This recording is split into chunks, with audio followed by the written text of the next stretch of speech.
Welcome to the channel People Teacher. इस video में हम कवर करेंगे एमएड फर्स्ट टर्म के लिए आपका रिसर्च प्रपोजल होता है। तो ये एक प्रैक्टिकम एक्टिविटी होती है। प्रैक्टिकम एक्टिविटी में जो रिसर्च प्रपोजल है वो एक तरह से जो है सिनॉप्सिस होती है, जिसको आपको डिसर्टेशन के फॉर्म में प्रेजेंट करना होता है वहाँ पे। तो इससे आप कैसे इस प्रैक्टिकम को कंप्लीट करेंगे एमएड फर्स्ट टर्म के लिए, इस पे हम लोग जो है एक सैम्पल फाइल देखेंगे, डिसर्टेशन देखेंगे यहाँ पर, जो कि आपको हिंदी में भी प्रोवाइड किया जाएगा और साथ साथ इंग्लिश मीडियम में भी प्रोवाइड किया जाएगा। तो आइए देखते हैं कि एमएड फर्स्ट टर्म के लिए research proposal for dissertation practicum activity किस तरह से कंप्लीट करनी है। तो रिसर्च प्रपोजल के लिए सबसे पहले आप अपना टॉपिक यहाँ पे डिफाइन करते हैं फर्स्ट फ्रंट पेज पे, जिस पे आपको मेंशन करना होता है आपका टॉपिक क्या है। इस तरह से आप हेडलाइन लिखेंगे अपने टॉपिक की। इसके बाद जो है आप यहाँ पे बताएंगे कि आप किस यूनिवर्सिटी के छात्र हैं और ये लघु शोध प्रस्तावना है आपकी, जिसको रिसर्च प्रपोजल फॉर डिसर्टेशन कहा जाता है। देन आप अपना नाम, क्लास का नाम, किस डिपार्टमेंट में आप सबमिट कर रहे हैं और किस कॉलेज से कर रहे हैं, ये सारी चीज़ें कंप्लीट करके फ्रंट पेज को एंड कर देंगे। उसके बाद नेक्स्ट हेडिंग यहाँ पे प्रस्तावना की होती है। प्रस्तावना आप यहाँ पे लिखेंगे इसके लिए।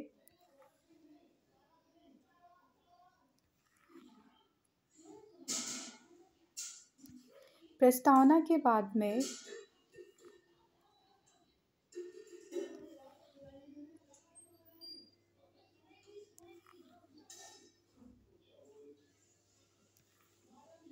आप यहाँ पे सर्वेक्षण के बारे में बताएंगे। तो यहाँ पे आप बुक्स को जो है लिखते हैं, जो संबंधित शोध साहित्य के सर्वेक्षण हैं उनको यहाँ पे डिफाइन करेंगे। तो केजी देवी की ये बुक है जिसके बारे में यहाँ पे बताया जाएगा। द नेक्स्ट शर्मा के बारे में बताया जा रहा है। फिर शर्मा एंड दत्त हैं।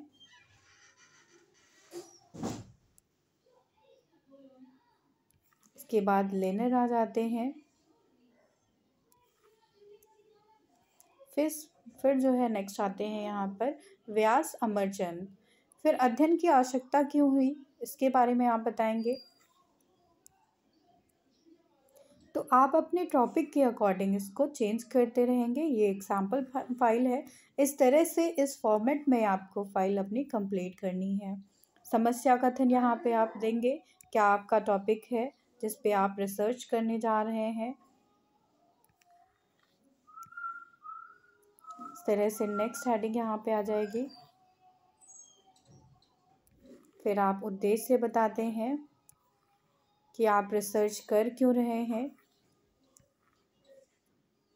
फिर आपके शोध की परिकल्पनाएं क्या हैं, हाइपोथेसिस के बारे में डिफाइन करेंगे। लिमिटेशन, डिलिमिटेशन बताते हैं आप। फिर शोध की विधि क्या रही है आपकी, तो क्या प्रोसीजर आपने अपनाया है। शोध में जो आपकी परिकल्पना थी वो कितनी सही निकली है। अध्ययन की परिसीमांकन करेंगे आप। और इसके बाद शोध की विधि यहाँ पे बताते हैं। फिर शोध की जनसंख्या, कितनी जनसंख्या पे आपने ये रिसर्च किया है, वो सारी चीज़ें यहाँ पे आप बताएंगे अपने सैंपल में।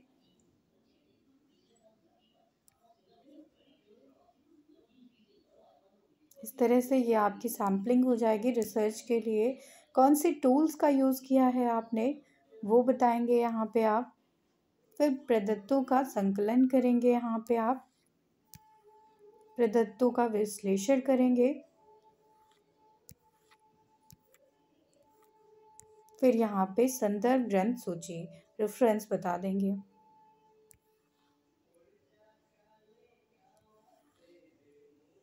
इस तरह से रिसर्च प्रपोजल आपकी हिंदी में कंप्लीट होती है यहाँ पे।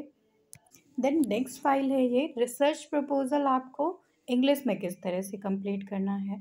तो इंग्लिश की रिसर्च प्रपोजल फाइल के लिए आपको यहाँ पे फ्रंट पेज बनाना होता है। तो फ्रंट पेज में आप सबसे टॉप पर अपना टॉपिक लिखते हैं रिसर्च का। उसके बाद अपना कोर्स बताएंगे, किस यूनिवर्सिटी से कर रहे हैं, उसका logo, then research proposal for dissertation heading लिखेंगे, और रिसर्च सुपरवाइज़र आपका कौन है और रिसर्च स्कॉलर कौन है, इनका नाम यहाँ पे डिफाइन करेंगे। देन अपने स्कूल कॉलेज का नाम लिखेंगे आप।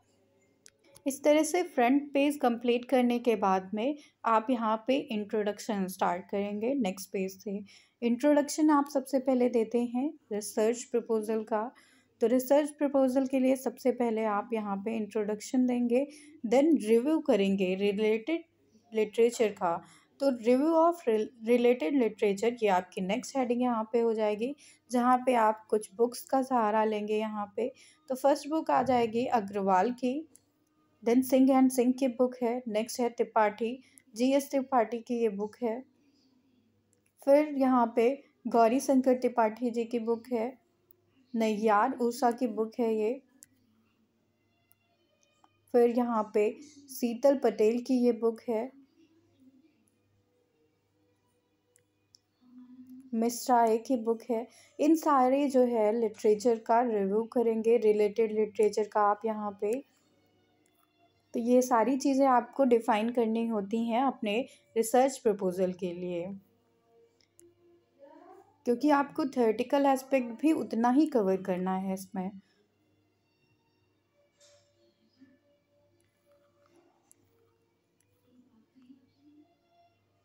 देन आप नेक्स्ट हेडिंग में बताते हैं यहाँ पर कि जो आप स्टडी करने जा रहे हैं उसका सिग्निफिकेंस क्या है।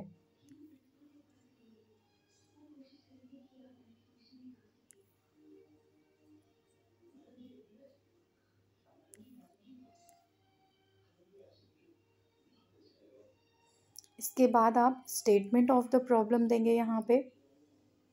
Then definition of the key terms जो हैं आपके प्रॉब्लम में। देखिए जैसे आप यहाँ पे प्रॉब्लम को डिफ़ाइन करते हैं तो आप यहाँ पे एजुकेटेड और अंडर एजुकेटेड ये टर्म आया, तो इसको आपको डिफ़ाइन करना पड़ेगा डेफिनेशन ऑफ की टर्म्स में।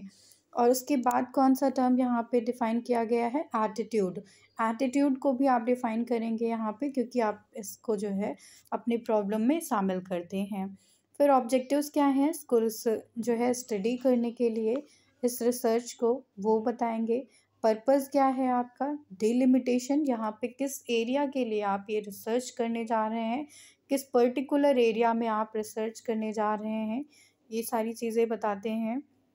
देन मेथडोलॉजी क्या है आपकी रिसर्च की, जो आपने टॉपिक लिया है उसके लिए।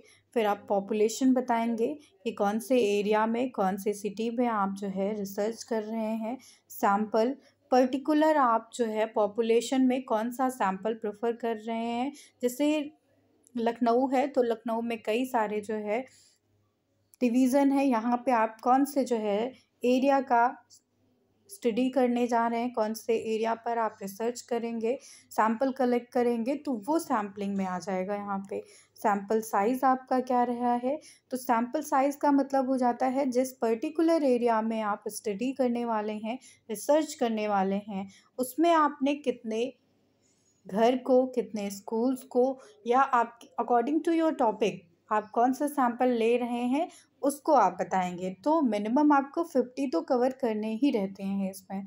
देन टूल्स बताएंगे, कौन सा टूल आपने यूज़ किया है डेटा कलेक्शन के लिए। डेटा कलेक्शन आप बताएंगे, मार्किंग स्कीम के बारे में बताएंगे। देन डेटा एनालिसिस प्लान आ जाता है यहाँ पे, और उसके बाद यहाँ पे लास्ट में रेफरेंसेस आते हैं। तो आपको इन एजुकेशनिस्ट की बुक को लिखना पड़ेगा यहाँ पे रेफरेंस के तौर पर, जो बुक आपने इस पे रिसर्च प्रपोजल के लिए यूज़ की हैं। तो इस तरह से आपका फाइनल जो है रिसर्च प्रपोजल तैयार होता है हिंदी और इंग्लिश मीडियम के लिए, जो कि एमिट फर्स्ट टर्म के लिए आपकी नेसेसरी एक्टिविटी होती है प्रैक्टिकम के अंतर्गत। Thank you everyone.